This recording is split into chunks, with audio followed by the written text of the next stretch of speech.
Pemirsa, berdasarkan data Infocom melalui Dinas Pendidikan serta Kepemudaan dan Olahraga Kabupaten Minahasa Selatan, terdapat 10% wilayah dari 167 desa se-Kabupaten Minsal belum memiliki akses internet stabil.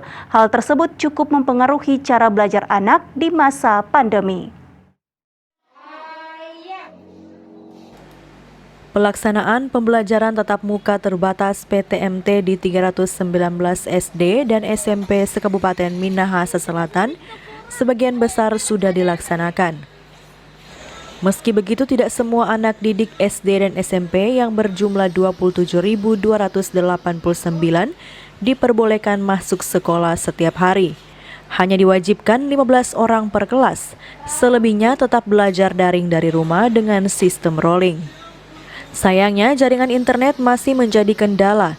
Menurut Kepala Dinas Pendidikan serta Kepemudaan dan Olahraga Kabupaten Minahasa Selatan, Fit Berako, data yang dapatkan dari Infocom dari 167 desa, 10 kelurahan dan 17 kecamatan se-Kabupaten Minsal, masih ada sekitar 10% wilayah yang internetnya kurang stabil, bahkan tidak ada sama sekali. Di 100 mungkin ada 10 lah desa, misalnya persen ya.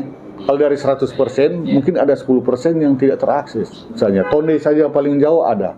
Sekarang Wawona mulai ada usaha untuk mau pasang cadangan itu. Baru di Kanian yang ada, yang masuk. Kota Menara sebagian apa. Nah itu mereka tidak perlu mungkin mengadakan, tapi kan sekarang pemerintah improvement.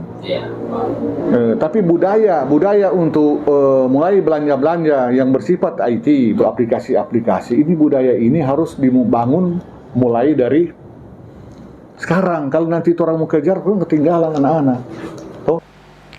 Rako berharap ada perhatian pemerintah pusat untuk memperhatikan daerah-daerah yang belum terjamah akses internet.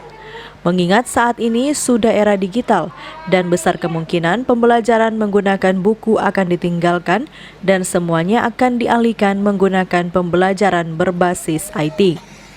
Queen Simatau melaporkan untuk Kawanua TV.